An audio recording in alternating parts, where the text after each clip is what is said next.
bagus. Berikan tepuk tangan dulu. Oke. Nah, pagi ini sebelum kita masuk ke materi OSIS, penting sekali kalian itu mengenal diri kalian sendiri dulu, ya. Nah, walau ku tanya anakku Ariel, menurutmu apa kelebihanmu Ariel?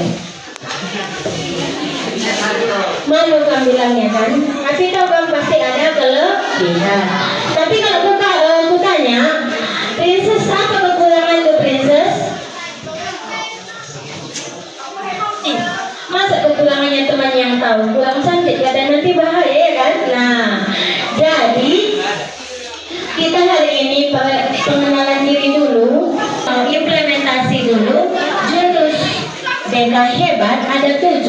Satu ibu implementasikan dulu sama kalian, ya. Nah tujuannya tadi ibu bilang, ini jurusnya ya. Apa nomor jurusnya yang pertama anakku?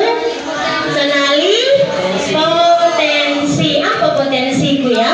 Nah setelah ini nanti kalian bisa mengeksplorasi potensi kalian, minat kalian, bakat kalian. Nanti buat tes, ya. Jawabnya dengan jujur, nggak perlu kayaknya kayak gini yang baik, tidak perlu seperti itu. Ini yang sering kulakukan supaya hasil tesnya pun jujur. Yang kedua, nanti setelah itu tahu kalian menempatkan diri kalian dalam kepengurusan OSIS masing-masing. Oke, sasarannya adalah kalian. Jadi jurus ini ibu implementasikan ke pengurus OSIS karena kelas kita sudah tutup ya, masih tidak belajar lagi. Nah, oke. Jadi nanti kalian dengar dulu materi dari ibu, lalu kita cek dulu emosi kalian. Nah, tuh. Buka mentimeter. Gak nampak? Oke, isi dulu. Oh, senang. Paling banyak senang ya. Siluman dari mana itu Bu? Ya, nah itu setelah kita tahu kondisi emosi kita, biasanya kita itu kami emosi yang untuk mengikuti ini. Nah, seperti Bu bilang tadi, ada yang dibilang atau disebut dengan potensi. Potensi ini disebut juga dengan kecerdasan. Kalau kita anggap hanya orang pintar matematika cerdas, tidak. Karena menurut pakarnya ada 8 kecerdasan alami dan 1 lagi gabungan. Misalnya kayak Ibu Ege, setelah Ibu Ege tes, Ibu Ege itu nggak cuma 1 kecerdasan. Jadi ada kecerdasan yang sama kuat. Jadi muncullah Ibu Ege interpersonal linguistik. Berarti kecerdasan interpersonal Ibu dan linguistik Ibu sama kuat. Bisa juga kita cuma 1 kecerdasan yang dominan atau lebih banyak, ya. Nah, jadi nanti kita kenal. Jadi kecerdasan itu kemampuan untuk memecahkan persoalan dan menghasilkan apa anakku? Solusi. Jangan gini kita pengurus OSIS. Mana aman kayak gitu. Jadi kayak mana mau? Mana aku tahu. Jadi kita hanya komentator. Kita bukan cerdas. Bikin orang yang selalu ngomong itu orang cerdas. Padahal kalau tidak memecahkan masalah, tidak menghadirkan solusi, dia tidak cerdas. Orang cerdas itu ada pintar, ada singa. Waktu kita bisa menempatkan posisi di orang lain, kita sudah cerdas. Waktu kita juga bisa diandalkan dari pikiran dan apa yang kita tahu itu tidak merugikan orang lain, itu juga cerdas. Ingat tadi garis bawahi, orang cerdas adalah orang yang bisa menghadirkan solusi. Jadi harap OSIS ini OSIS cerdas, ya, bukan OSIS komentator.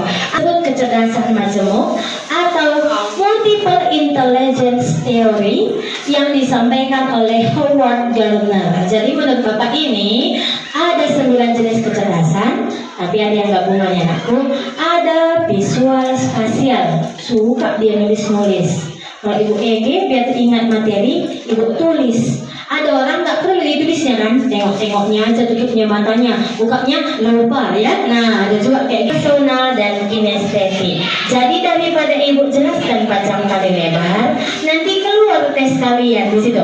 Oh, Nathanael, Anda adalah dijelaskannya. Jadi nanti lebih baik kalian tes dulu, kenali dulu, baru kita bahas satu persatu. Lalu gaya belajar. Melakukan mengikuti jalur yang dilakukan. Kalau udah keluar lampu hasilnya di screenshot ya. Screenshot.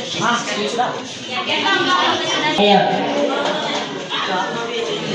Dengarkan dulu apa ya hasil Christine.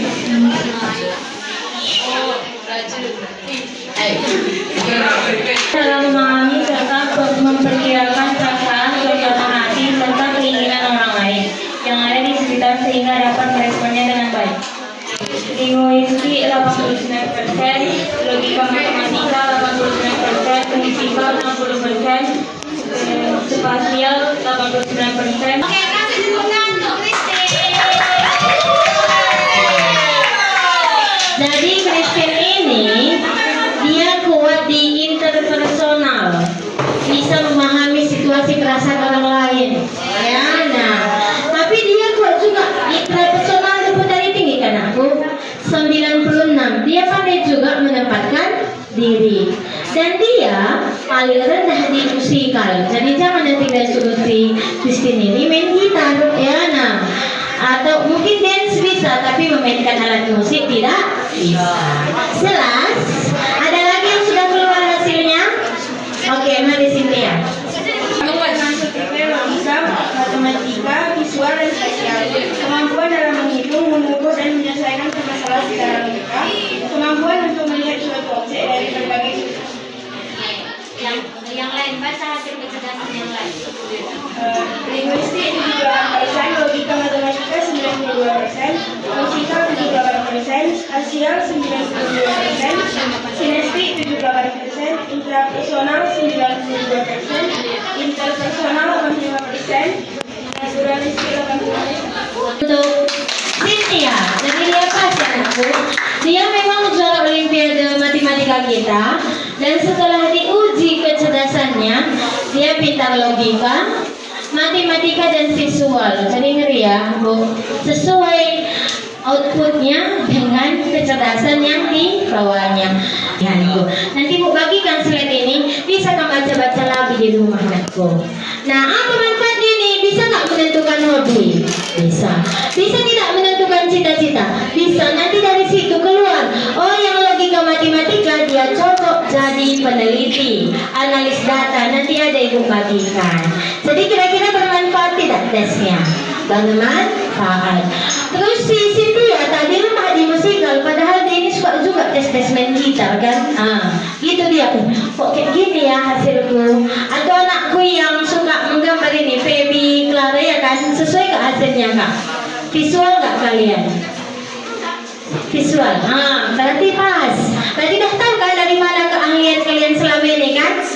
Seharusnya si Ainani linguistik ini, enggak Ainani? Belum dapat. Siapa linguistik enggak?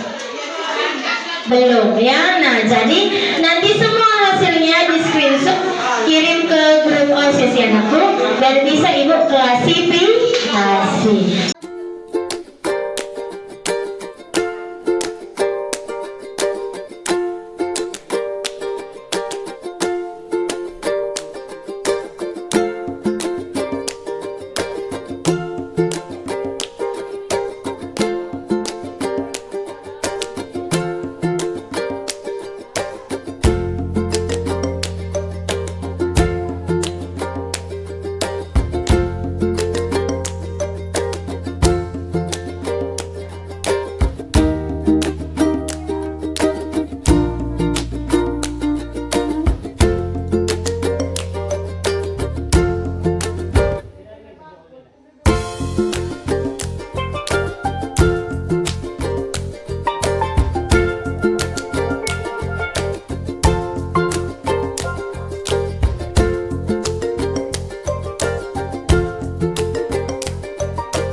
campur atau jodoh ya.